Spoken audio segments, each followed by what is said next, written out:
Greetings and salutations, everybody. Welcome to AMC Mail Bag. AMC Mail Bag is, of course, the kind of spin-off of AMC Movie Talk, where all we do, it's much more casual than AMC Movie Talk. We're just sitting around talking about movies and take your mailbag questions. My name is John Campia. I'm the editor-in-chief over at AMC Movie News. And first off, joining me today, the one and the only, the director of the upcoming The Death of Superman Lives, What Happened, Mr. John Schnepp. John, how you doing?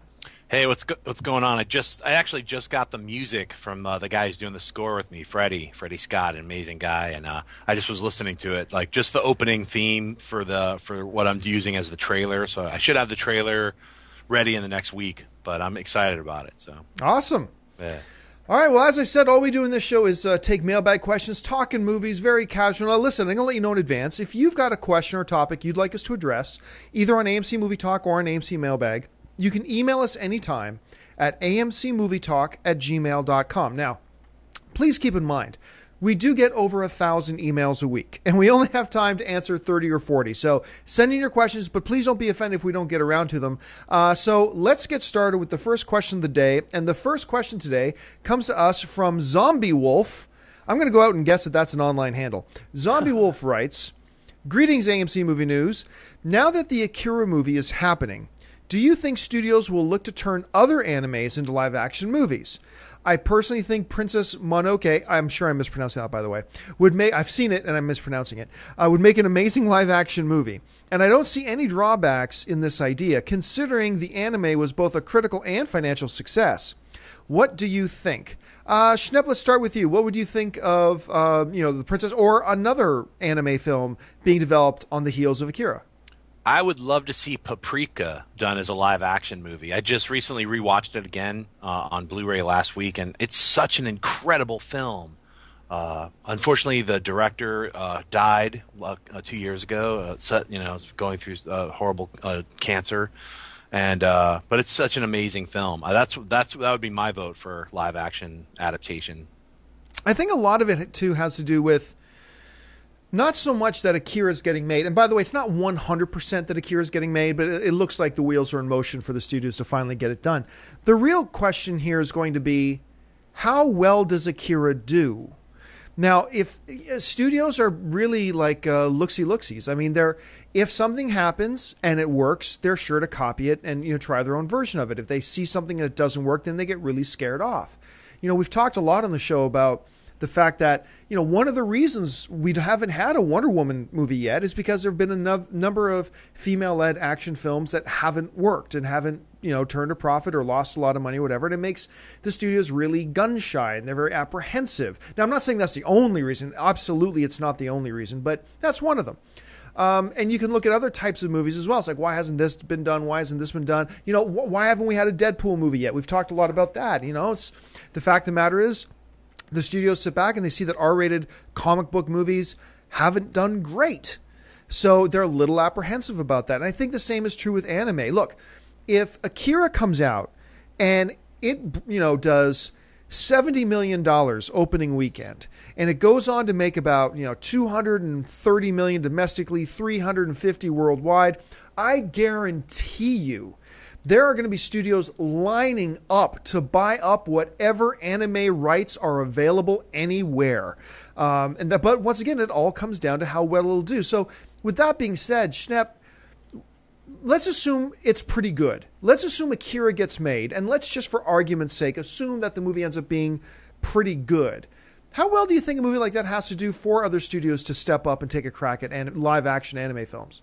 I think it has to do double its money. I mean, that's why I think they froze it for a while so they could reduce the costs of the actual production. I mean, if it comes in at like 75, 80 million, you have to then put in like all the ads and, advertising the film, which is another 30, 40 million, so it has to make like 300 million globally. So, which it has a very big chance to do because it's a beloved anime. So, if the movie comes off good and critically acclaimed, and the audience comes, then yes. And I looked it up. Satoshi Kon is the director of Paprika, and he's an incredible filmmaker. He's not around anymore, but I'd love to see a live action version of that film, especially since that's one of the films like that is a little bit underrated. A lot of people don't even know about it. So, I'd love for Akira to be a big hit so that other films could then follow suit. All right, well, let's go on to the next question. And the next question comes to us from Chris Price, who writes, "Greetings and salutations, movie talkers. I just discovered your show about 3 months ago, and I gotta say, it made me an instant fan." Well, thanks a lot, Chris. Keep up the good work. Now for my question. There has been a lot of talk lately about Kick-Ass 2 director Jeff Wadlow's adaptation of the X-Force. If you don't know, the X-Force is a strike team who handles the missions that may be too dark for the X-Men to handle. That's one way of putting it. X-Force's roster has included characters such as Wolverine, Deadpool, Colossus, Cable, and many more. In the movie adaptation, do you think they should include Hugh Jackman's Wolverine? I personally think it would add a lot of validity to the film. Also, would this be a good chance to capitalize on a Ryan Reynolds' Deadpool, or should they have a completely new cast? First of all, for those who don't know what he's talking about, the X-Force is another X-Men team, basically, made up of various, auxiliary and sometimes direct X-Men characters. I think the first one was founded by Cable. Right. And Wolverine wasn't in the original team. I'm not really sure if Deadpool was originally... No, Deadpool wasn't in the team originally either. Right. So let's start with the first part of your question. Should they put in Hugh Jackman's Wolverine? Well, sure. That would make sense in one hand because Hugh Jackman's Wolverine is by far the most popular character they have going. If they wanted to, you used the word validity, and that's a good word. If they wanted to have instant recognizability, instant validity, and an instant leg up with the fans, that would definitely be a good move. However, you don't want to overuse Wolverine. And a lot of people are already saying they already do overuse Wolverine. He's just had his own film again, his second own film. He's about to be the lead character in X-Men Days of Future Past. Do you then want to have him pushed into X-Force? I don't think Hugh Jackman would do it. I really don't think he would want to do it. And I don't think if he doesn't want to do it, they won't recast it. So while if I was the Fox president and I had the choice to put Wolverine in, despite the risk of overexposing Wolverine, it would be a good idea from a business point of view to put him in. So yes, I would, but I don't think it'll happen because I just don't think that Hugh Jackman, from everything I understand, is interested in doing even more and more and more Wolverine. I'm not saying he's about to give up Wolverine, but I don't think he wants to add even more to it. Now, the second part of your question before I throw it over to Schnepp, is this a good opportunity to bring back in the Ryan Reynolds Deadpool? No, this is a good chance to correct that awful mistake.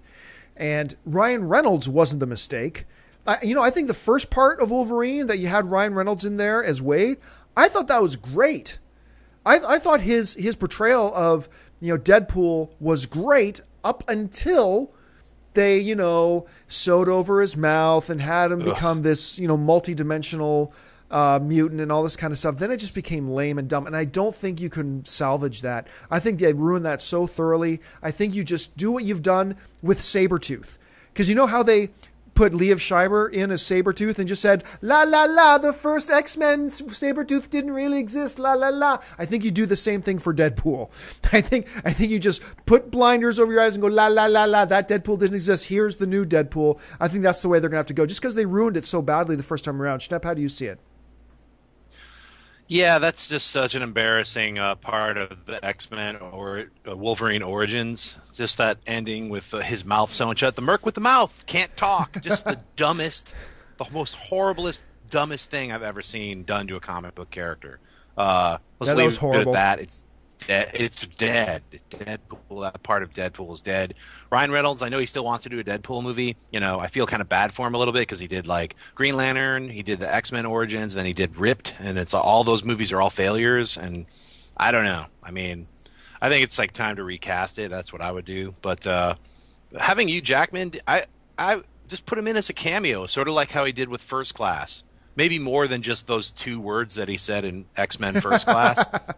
But, if they get Hugh Jackman to sign on to do 4 more X-Men movies, do 2 gimmies and 2, full-on, Like, 2 gimmies could be, he comes in and does, a 3 scenes with X-Force, Like, he doesn't have to – he's on set for 2 weeks. He doesn't have to devote all his life to doing the X-Force movie, but he's still a presence, sort of like, like Sam Jackson does with the Avengers and all the Marvel movies. He's in a couple of scenes, but he's not the main focus, so – I think that would be a smart way to bring Hugh Jackman and the Wolverine character into X-Force and I mean, I think the XForce movie could be really great and a different way of showing how mutants are dealt with in our society. You know, it's different than the school of mutants.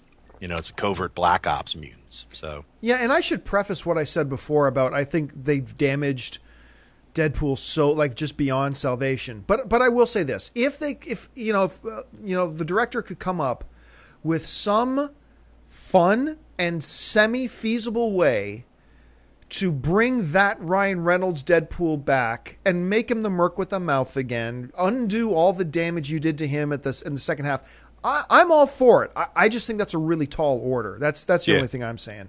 Yeah, I agree. All right, let's move on to the third question of the day. And the third question comes to us from Dominic Hewitt.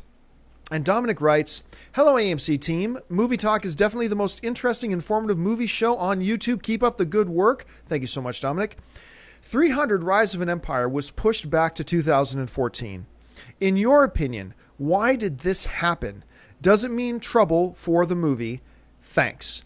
Well, I mean, you'd be forgiven as a film fan, I think, when you see a movie get moved so far to think, oh, that could be trouble. But this isn't like the G.I. Joe situation. You know, they upped and moved G.I. Joe Retaliation's release date by like 9 or 10 months.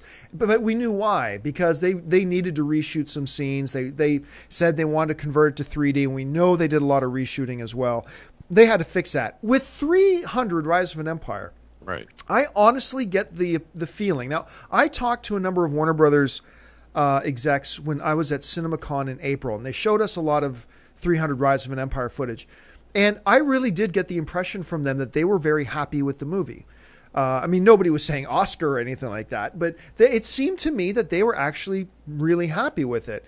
So I'm going to really take them at their word. I'm going to believe at this point that they moved it simply because they think they are putting the movie in a position to succeed better by moving it to the date that they moved it to. And there's nothing wrong with that. So in that sense, I think it was a pure business decision. I don't personally have any red flags going off for any need for worry, and I don't think there were any ulterior motives. And as far as I know, I haven't heard of them doing any reshooting on the movie. I think it's in the can. I think they have the movie they want. They just think it has its best chance of success by releasing in 2014. Schnepp, have you heard anything different, or do you see it any other way? No, you know what? I see it as when they moved Elysium like 9 months, and they moved RoboCop like almost 11 months. I mean, it's sort of like those were two movies that I was aware of. I wasn't even aware that they had moved the release date of 300 because there's this year has been so crammed with movies. Yeah. So I think that's one of the things. They're like, we're going to get lost in a sea of movies, of high-powered movies. So let's just move it before we release it and fumble. So I think that it was a really smart move because, I mean, honestly, I'd seen the trailers. I was like, yeah, whenever that comes out, I'm ready to see it, but totally forgot about whether was it supposed to come out this month? I don't even know anymore. Yeah, I think it might have been this month. And you know, here's the other interesting thing about it. They showed us a big presentation of 300 Rise of an Empire in Las Vegas at CinemaCon, and I wasn't impressed. I didn't hate it, but I wasn't impressed. But then the actual trailers came out just like 2 months ago, and all of a sudden I was like, wow, this is better than I thought. This is looking better than I thought it was going to look. And I'm actually kind of excited about it. So I don't think it's going to be as good as the first 300, but it looks to me like it's going to be a fun film. And so to answer your question, no, I don't think them moving dates for this particular movie is any cause for alarm. All right, let's move on to the fourth question today. And the fourth question comes to us from LaCafe, who writes, "Hey guys, love the show. Keep up the great work. You too, John." Well, thanks. I don't know is that a backhanded compliment? What does that mean? My question is why do you guys think the Transformers franchise was brought to the big screen, introducing new characters instead of some of the old ones from the TV shows and the comics? Good question, Snep. Why do you think that in the Transformers movies we saw them creating new original characters at the expense of maybe some of the older, more beloved characters that they never introduced in the films? Toys, toys, toys, toys, toys. It's all toys. And so their marketing guys were like, "Hey, let's market. We've got these original guys. Let's introduce these brand new toys." And it's all about toys. I don't think it's not like, well, we don't like this. This one character that turns into a helicopter. Yeah, I hate him. I don't think it's like that. I think it's like, well, they did a bunch of market research and they were like, well, it looks like these toys are going to be the hot sellers. Let's make sure they're focused on. And if we don't have them, let's create brand new characters that we can sell. So. See, I kind of think that this is a great example of whether you're talking about a comic book or a novel or an old TV show or whatever, when you're making a movie, and a lot of people get angry at me for saying this, and I really don't care because it's the truth, so I'm going to keep saying it. When you're making a movie, your number one responsibility is not to be faithful to the source material. That's not your number one responsibility. It's good if you can do that. Don't get me wrong. It's good if you can do that. Your number one responsibility is make the best movie you can make. That's your number one responsibility. And sometimes it's best to stay true to the source material to bring that about. Sometimes it requires a little bit of adaptation for a different medium. And sometimes you just got to kind of recreate it a little bit and try to keep the essence of it. When I look at a film like Transformers, my gut feeling is, although I'm sure Snepp is absolutely right about his toys and marketing answer, I'm sure he's right about that. The way I would look at it, though, is it was probably an attempt. Notice I'm saying attempt. It was an attempt on Michael Bay and the filmmakers' parts to put in pieces to the Transformers that were more likely to work on the big screen. Like, look, I love Mirage. I love Hound. I love Brawn. I loved all these Autobots, like amazingly so. But just because I love them and they were great in the cartoon in the 80s, that doesn't necessarily mean they would work on the big screen in a live-action film today.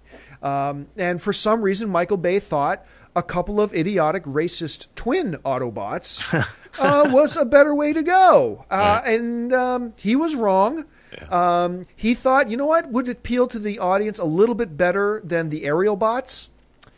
A tiny leg-humping robot. That's what the audience wants. And I'm sure that's probably was his thought process, that I'm modernizing the movie. I'm making it more appealing. But he just happened to be wrong. I think the approach was right. He was just very, very, very wrong. I thin, hated spindly, tiny, weird leg-humping robot with like short-circuit eyes. Yes. Look, would I have loved to have seen the Dinobots in the first couple ones? Sure. But I can understand the argument about why they would be a tall order to pull off. I do. But at the same time, then, how can you think having the twins or having, Starfire or, whoever else, Jetfire, suddenly old, decrepit, and farting and whatever, and having Devastator have huge steel testicles, and right. There's so many decisions about the second. Now I'm just going off on a rant about how much I didn't like. And you know what the funny thing is? For anybody who's watched me for any period of time, I passionately loved the first Transformers movie. I passionately loved it. I acknowledge all of the weaknesses that it had, but that notwithstanding, I passionately loved the first Transformers movie. But equal to that passion was my disappointment of the following two. The third one had some redeeming elements, some great, ridiculous, terrific action. But overall, I just wasn't really big. What are your feelings on the Transformers series as a whole, Schnepp? I loved the third one. Really?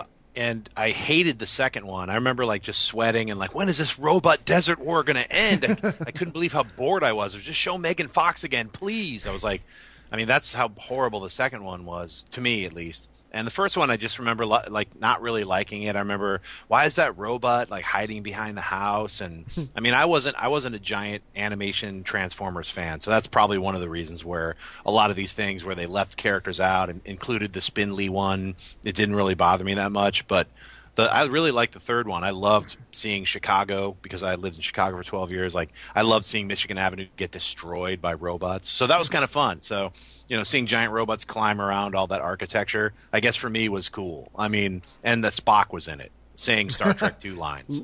Lots a and lot of of Star Trek lines. In fact, that should have been one of the Star Trek nerds. That should have been on their top 10. Remember they put in Galaxy Quest? They should also put in Transformers 3. It also had Star Trek 2 lines. It's like, what? Jesus. All right, let's move on to the fifth question of the day. And the fifth question today comes to us from Matthew Gastra, who writes, "Hi, love the show. With the Gremlins reboot in the works, do you guys think they will CGI the Gremlins or will they use puppets? What do you guys think?" Now, for those of you who don't know what he's talking about, for a long time, actually, I believe it's Warner Brothers. It might be Universal. I think it's Warner Brothers. Has been aiming to get a Gremlins reboot going. Not a sequel, as far as I know, but a reboot of the franchise. So this has raised the question. We've actually talked about this maybe like 6, 7, or 8 months ago on the show.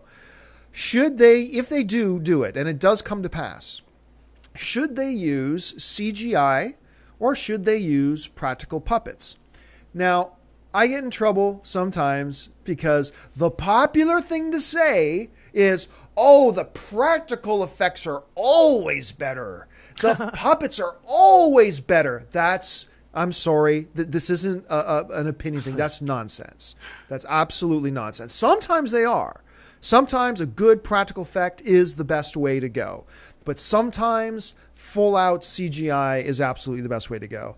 And I'm not trying to be wishy-washy about the question here. I'm just going to answer it the way I really see it. I think you use a mixture of the two. Mm-hmm. I think if you can get a really good expressive animatronic for a gizmo or whatever, and by the way, the design of the characters is going to be key. Like, Will they stay to the original design? Will they try their new design? I'm okay with either. It's just gotta, if you're going to do a new design, it's got to be equally as heartstring pulling and equally as cute and all that kind of stuff. But I believe for close-up, non-moving shots, you use some kind of animatronic puppeteering, stuff like that, because I think that can work. Whenever you have to have, them moving. Like, I'm sorry. That great scene, I think it was Stripe, was on the, what do you call those scooters with, it's just a skateboard with a handle and kick your leg. That scene where the Gremlins like doing that across it, that just looked ridiculous. I mean, it's funny, but it's obviously painfully fake. And maybe you could get away with that in the 80s, early 90s. You can't get away with that today. So I would say close-up, non-moving shots, utilize good practical effects. Anything that involves movement and anything that involves action, you go to what works better, which in this case, I think would be CGI. So that's just the way I see it. Schnepp, how do you see it? You know what? I think back about, I love practical effects, but honestly, like just to make a character's face move, you got like 10 giant fat sweaty men with tubes and pumps, like right outside of the camera. Yeah. If you just pull back a little bit and you see the camera, there's like 9 dudes with tubes and pumps just to make a creature like, well, I'm hungry, father, and it always kind of looked a little fake. Like, even like, though I love practical effects, those close-up shots with like the eyebrows moving all weird, like, it's obvious, even to a 7-year-old, it's like, there's some kind of pumping pneumatics, some tubing going on nowadays, because now kids can just like instantly go online and see the most incredible special effects. And so it's really literally like, it is a combination of practical and CG, especially for movement.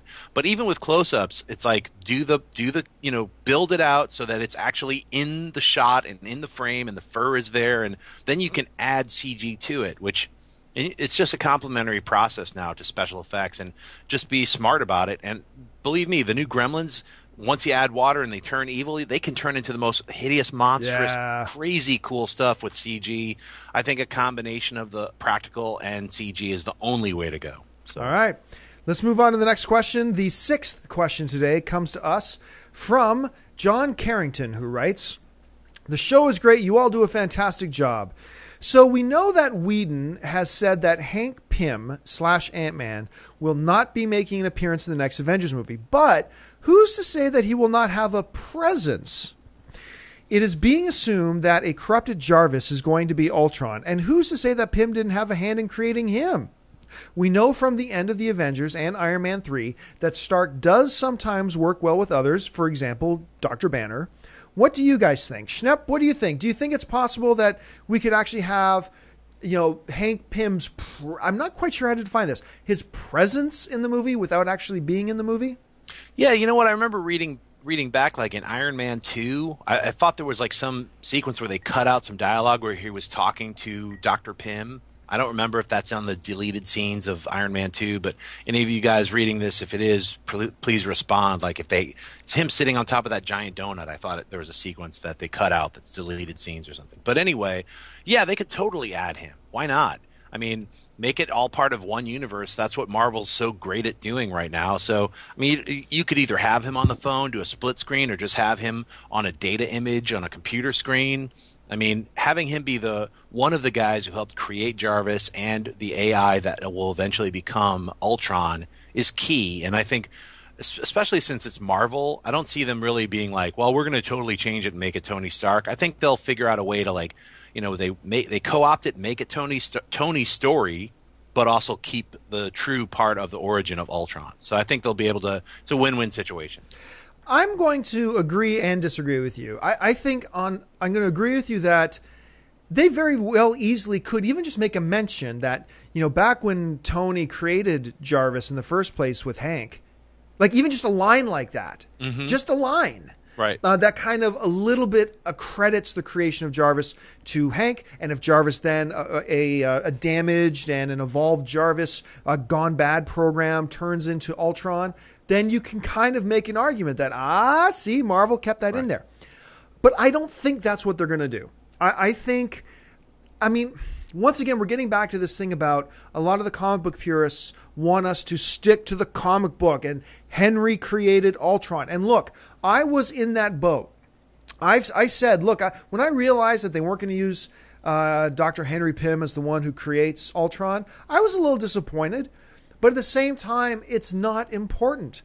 I mean, yeah, we know, those of us who read the comic book, we know that he's the one who does it. But is that fact important for this movie universe? And if we're going to be honest, the answer to that is a resounding no. It's not important that this guy we've never met in this universe has a hand in creating Ultron. That would just be a nice wink to the true origins in the comic book. I think the thing that all of us have been speculating is probably where they're going to go.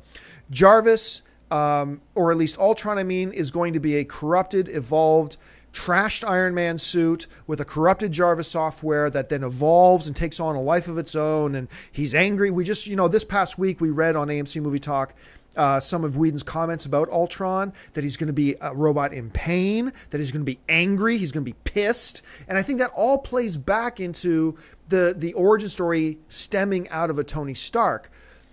But that's what I think will happen. But, Schnepp, you make a great point. I mean, it wouldn't hurt that storyline, even if that's the storyline they want to go with. It doesn't hurt that storyline at all to have a quick mention, a random word spoken about, when Tony created Jarvis, with Hank's help. You don't even have to say Hank Pym. Just something like that. It would probably appease the comic book fans. It would probably give us a nice little segue into AntMan. Right. And it doesn't hurt the storyline they seem to want to be going. So I don't think that's what they're going to do, but I'd be all for it if that's what they do. I think you raise a really good point. Yeah, and remember, it's like, even though, like, doing stuff close to the to the comic books, you can go and try to do your own stuff. You don't want a Deadpool situation with a mouth sewn shut. Well, it's like, that's the most extreme of, like, we tried something different, total failure. Yeah, it's like, yeah, you can be different without trashing the whole spirit of who the character is. Absolutely. Yeah. All right, let's go on to the last question of the day, and the final question today comes to us from Mallory Wang, and Mallory writes, "Hi, love the show. John, let me be your apprentice. So I was listening to an old mailbag you did at Comic-Con where you said Unicron wouldn't work because the Autobots can't fight Unicron directly.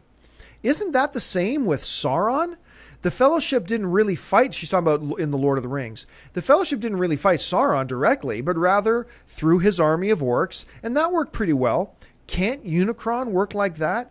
Thanks a lot for the question, Mallory. And just to clarify, I didn't say Unicron can't work. I said it would be a very difficult endeavor, because what I said when I was at Comic-Con was, and I say this whenever the topic of Unicron comes up, is Unicron is a planet-eating planet. What do you fight him with? How does he contribute dynamic and dramatic tension to a movie other than just being an ominous force?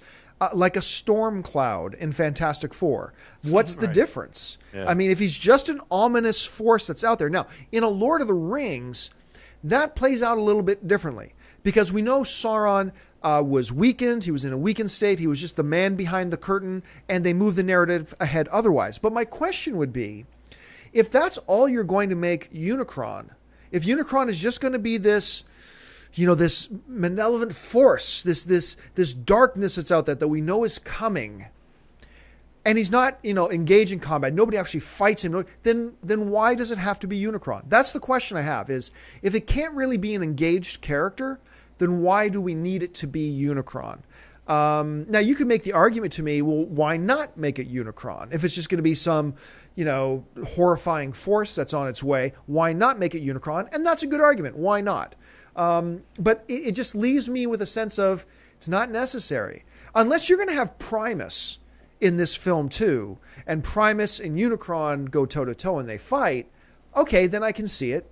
But if Unicron's just going to be that big floating planet that's on its way, just like Galactus was in that terrible Fantastic Four movie, then I just don't see the point of having it there. Schnepp, as a storyteller, as a filmmaker, how would you approach putting Unicron in this film, or would you at all?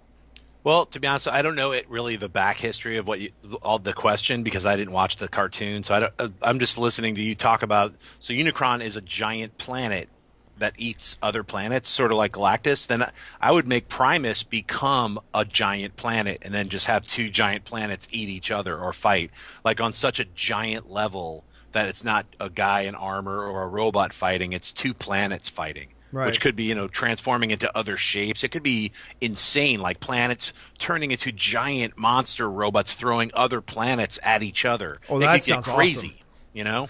So that's what I would do. All right. Well, folks, that'll do it for us. That's all the time that we've got today. Thanks a lot for joining us. We'll be back again tomorrow for your Sunday installment of AMC Mail Bag. Listen, I want to remind you, if you are not a subscriber to AMC Movie Talk, first of all, shame on you.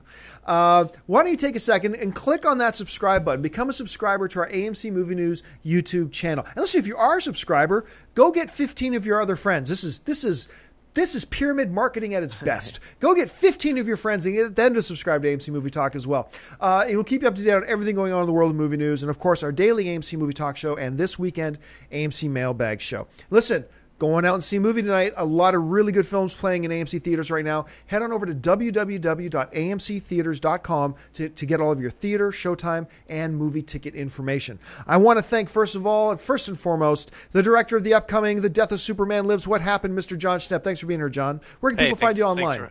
I'm at Twitter, just at John Schnepp, and you could also follow me, watch some of my weird vines. I've been doing strange things in the office with my friends, just hanging out. And you can find me on Twitter or Facebook or Instagram, whatever, just at John Campia. So thanks a lot for joining us, guys. My name's John Campia, and until tomorrow, bye-bye.